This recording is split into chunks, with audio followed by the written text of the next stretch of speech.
Salam gila bola.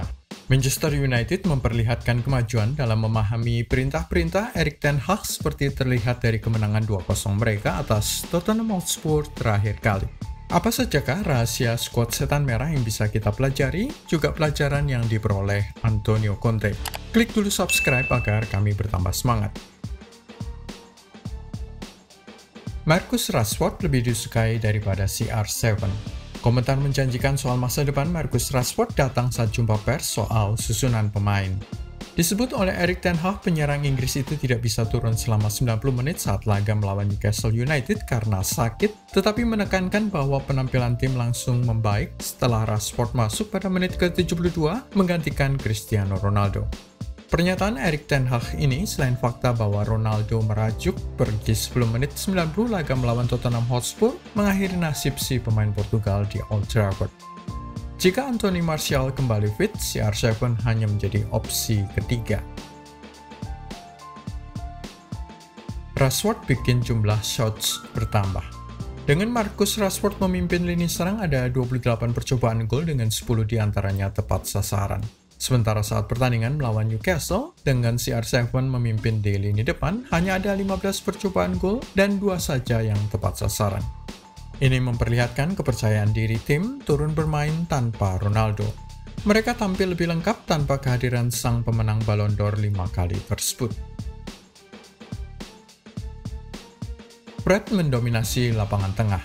Sang pemain Brasil tampil jauh lebih tajam dan lebih membahayakan ketimbang saat pertandingan melawan Newcastle. Dia membuka gol pertama melawan Spurs sebelum menjadi kreator untuk gol kedua. Serangan Fred memantul di lutut Eric Dier sebelum disambar oleh Bruno Fernandes.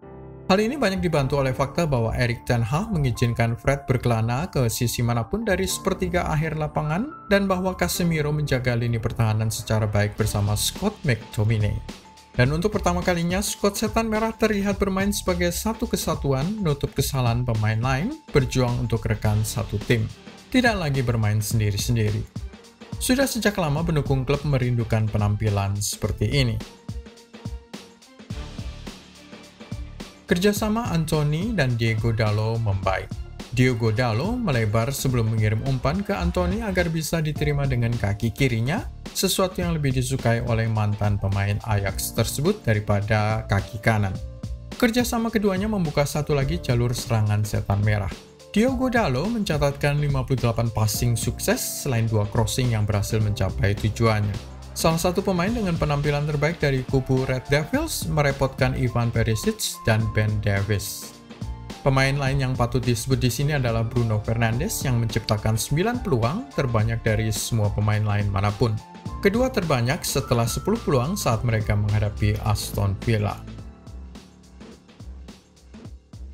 Masih butuh penyelesaian klinis. 2 gol Manchester United ke gawang Hugo Lloris masih berbau keberuntungan. Gol pertama memantul di kaki satu pemain Spurs sebelum berbelok dan mengecoh kiper Prancis tersebut.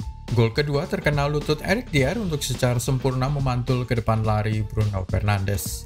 Begitu penyelesaian klinis menjadi akhir dari serangan setan merah, bukan lagi sekedar keberuntungan, maka gol-gol tambahan akan mengalir.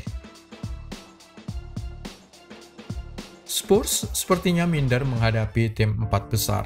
Mereka imbang 2-2 melawan Chelsea, juga kalah 3-1 melawan Arsenal pada awal Oktober 2022. Dan kini mereka kalah pula melawan setan merah. Tottenham Hotspur sepertinya masih harus memperbaiki sikap mental para pemain mereka menghadapi tim-tim raksasa penghuni 4 besar. Antonio Conte mengatakan usai laga di Old Trafford, pihaknya bukan lagi pesaing gelar Liga Inggris. Spurs terbiasa bermain 3-4-3, bukan 3-5-2. Formasi yang dimainkan oleh anak-anak Tottenham Hotspur selama bertahun-tahun adalah 3-4-3 dan kini mereka dipaksa memainkan 3-5-2. Tidak berjalan dengan baik. Hanya ada 2 serangan tepat sasaran selama 90 menit saat melawan Manchester United, padahal mereka memiliki 2 penyerang hebat dalam diri Harry Kane serta Son Heung-min. Antonio Conte kini bermain lebih defensif daripada Jose Mourinho yang dikecam karena filosofi permainannya mencari aman 2 tahun yang lalu. Conte tidak puas dengan kedalaman skuadnya. Mereka tengah tertinggal 2-0 dan Antonio Conte memilih bertahan dengan apa yang dimilikinya, baru memasukkan 3 pemain pengganti pada menit ke-82.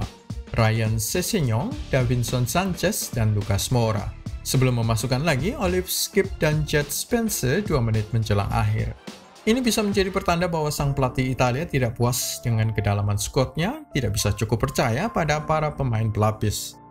Conte selalu memulai laga dengan 14-15 pemain yang itu-itu saja.